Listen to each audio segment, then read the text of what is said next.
Hello mga kalingap, isang mapagpalang umaga. Dito po tayo ngayon sa Lighthouse mga kalingap. At ito may bisita po dito. Kaso tulog po si Kuya Bal mga kalingap. So ito, kausapin po natin kung ano po yung kailangan nila mga kalingap. Good morning ate, kumusta po? May bibi pa po kayo? Saan po kayo nakatira ate? Diyan po sa likod ng D house. Saan? Sa likod po ng D house. Saan yun banda? Purok 5 po. Dito lang din? Opo.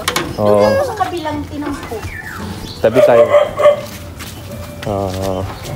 Ano po yung pangalan nyo ate? Jonalyn po. Jonalyn. Pada. Apelyido? Pada po. Ilang taon na po yung baby? Wala pa pong 1 taon, 6 na. Ay, wala pang 1 taon. Kawawa naman. So, ano po trabaho ni Mister? Hindi po nakakatrabaho at dahil po sa stress kaya siguro po ay nasiraan ang bait. Naluki. Kawawa Nalado naman. kuya, nalado. Talado. Kulang-kulang po. Papasok ko kay Kuya Bal at alam ko po na kaya pong gamot. So yun mga kalingap, kawawa naman yung Mister ni Ate Jonalyn. Jonalyn, di ba? Nalado daw. So sana mga kalingap, matulungan natin to si Ate Jonalyn. Yung bibi, ilang buwan na yung bibi? 6 na buwan lang po. Napawis pa si Ate Naglakad Jonalyn po kami sa paglakad. Ito, sino naman to? Telalin po. Anak mo? Kapatid po. Kapatid. Ilang taon na po yung kapatid niyo? 20 na po. Ito? Ako po ang kanilang ina. Ay, ina. Opo, nawala din pong trabaho yung asawa ko dahil po nakikipaggamasan lang po. Ay mahirap po ngayon pakipaggamasan. Yun lang po ang binubuhay ko sa mga anak ko. Grabe. So, kayo po ate, wala po kayong trabaho? Ano po ako ng gamasan. May bibi man po ako, di paano man po ako makakaporsigi. Lalo ngayon, nag-uulan. Wala pong nagpapagamas. Pero kung may trabaho, ay bakit hindi baga po So, magtrabaho? yun mga kalingap, maulan pa dito sa Daig. Tapos, nagbakasakali sila dito kay Kuya. Tulog pa si Kuya mga kalingap. Ang inaano ko po pati, yung asawa niya, kaya hindi po makapaglayas ng maghapon, hindi po siya makaalis ng maghapon, dahil po, inaantabayanan po yung asawa niya, dahil May na, pagkakataon kasi po na okay. May pagkakataon na ewan, basta. hindi nakakausap ng maayos. Ay hindi baga po pwedeng iwan-iwanan. Baka na lang kung anong gawin. Minsan nga po, nasabi po siya ng, susunugin ko na kayo lahat, pati kami. Opo. Kawawa naman. Ayun na nga po, limot siya. Pero okay naman po siya. May time na okay. May time naman na ganun. Ewan. Pag maayos yung, pag masama yung pakiramdam Ilan niya. po yung anak niyo ate? 2 lang po. Isang babae, isang lalaki. So, ilan taon na po kayo? 35 po. 35.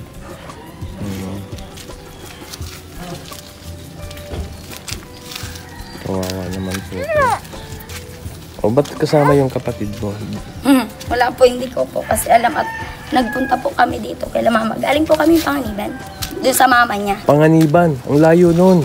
Taga doon po kasi yung asawa ko. Dinala ko siya dito at sabi ko, mahinga ako ng tulong. At di ko baga po alam kung saan ko siya dadalahin. Oo. Kaya, ay, So, yun natin. May dumating lang na bisita. Kaya, nasikaso muna namin. So, ano po yung trabaho niyo ate? nag-ano po ako, naggagamas-gamas din. Nasama ako kay Papa. Sa gamas yung nagano ng... Bunot po ng damo. Nagbubunot ng damo.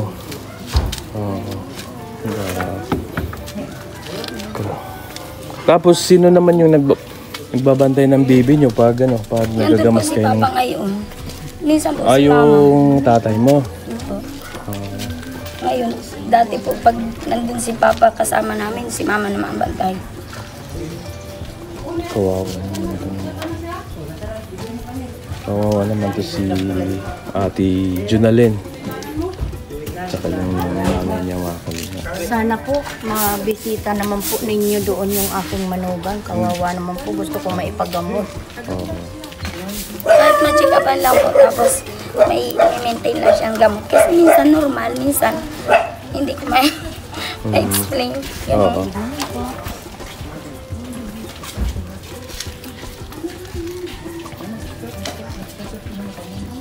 Wala po kayong wala po kayong ibang hanap buhay. Hindi po pwedeng maghanap buhay ng ururada at may bantay baga po. Baka kung anong gawin sa mga junakis ko. Oo. Paano naman yung mga anak ko. Oo. Kaya pahapiyaw-hapiyaw lang po. Nagtrabaho, panandalian lang.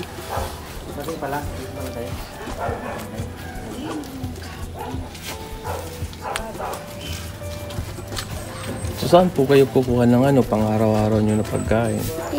Nagtatrabaho na lang baga po. Pag may nagpalaba, urada, laba agad, May automatic. sideline kayo na paglalaba. Naghahanap po dito sa mga village-village.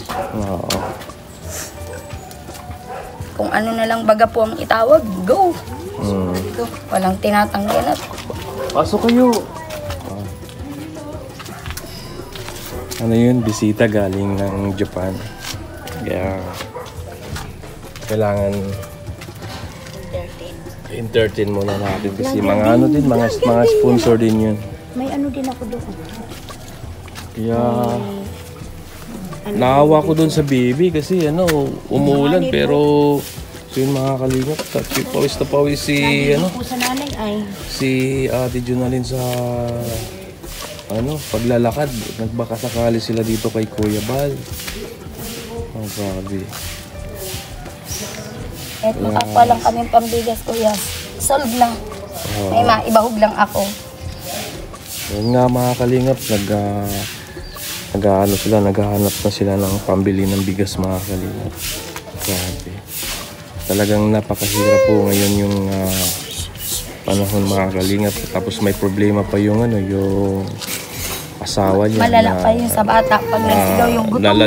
Lado. Yung ibig sabihin ng lado, parang siraan ng bait. Stress yun. Na-stress. Stress sa family. Bakit naman na-stress? Siguro po sa pamumuhay din namin. Yung sa nyo. Kasi nalang kahirapan trabaho siguro. maayos. Oo. Grabe. Buti, 2 lang anak ninyo. Hindi po kaya.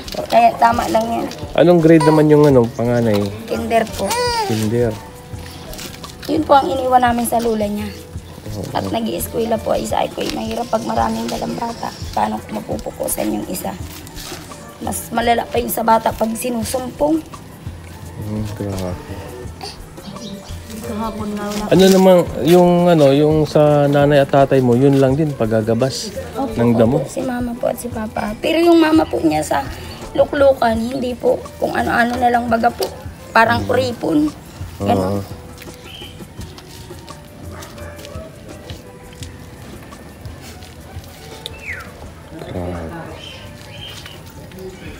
So pagkatapos niyan, uwi na kayo. Apo. Aasikasuhin na yun. Kailangan panandalian lang mawawala ng bahay.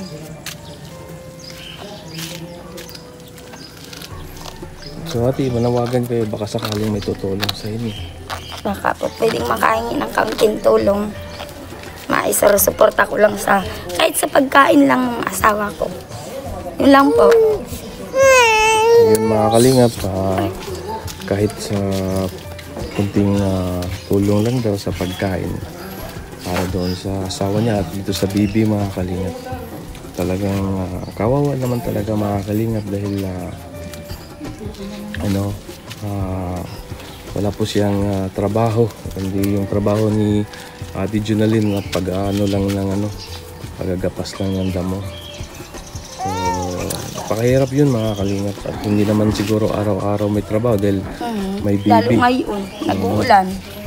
May bibi pa na tapos yung panganay ni ate, kinder pa. So, kawawa talaga. So ate, bibigyan kita ng pambili ng bigas.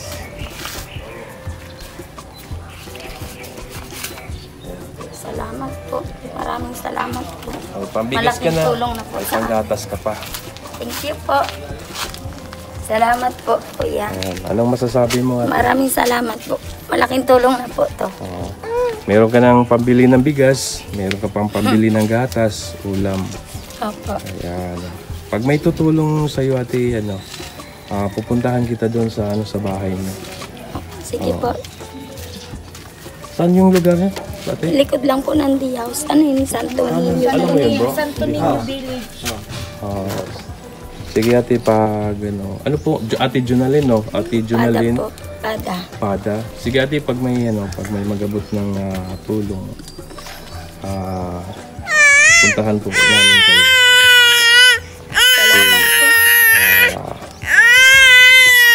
Sobrang kawawa po. Pati yung baby, mga kalingap na dama yung baby. Saan kayo doon sa may house? Ulan. Sa likod lang po. Ng D house po. Santo Niño Village nga po. May bahay po. Ay, may lote po doon na pinatirhan sa amin. Siya po doon. May mga sagingan. Katapat po kami ni Ronald. Tapat lang po kami. Pwedeng lakarin. Pwedeng lakarin dito. Opo. Malapit lang po. Basta pag may Ate Junalyn ba'y nagabot ng tulong para sa inyo at kay anong pangalan ng bibi niyo? Ano po? Nathan po. Bibi Nathan. May magabot ng tulong din kay Bibi Nathan, iabot ko po sa inyo ate. Sige po. Mag-ingat po kayo palagi. Salamat po, kuya. Maraming salamat po. Sige, At sige. malaking tulong na po ito sa amin. Sige ate, sige. Maawi na rin po kami. Sige. Kasi yung maulan baka maulanan yung bibi magkakasakit, mahirap na. Salamat po. Sige, Punta na sige, po sige. kami. Bye-bye, bye-bye. Salamat Ingat po. So yun mga kalingap, grabe nakakahawa po yung kalagayan ni Ate Junalyn mga kalingap. So yun, binabutan po natin ng kunting tulong. At sana mga kalingap, patulungan po natin si Ate Junalyn. At yun mga kalingap, huwag po natin kalimutan suportahan si Kuya Bal Santos Matubang, Kalingap Rob at Inas Vlog. Suportahan po natin yung advocacy ni Kuya Bal, yung mga upload videos, premiere, live. Suportahan po natin mga kalingap. At syempre, si Dodong Roel Malalag at mga staff ni Dodong Roel, si Kalingap Away at Team Davao mga kalingap, suportahan din natin. Sa lahat ng mga supporters ng Rochelle, lahat ng mga Rochelle fanatics, maraming salamat sa inyong suporta. At ayun, sa lahat ng mga OFW, maraming salamat po sa inyo. At mag-ingat po kayo palagi. No hate, spread love. Peace mga kalingap.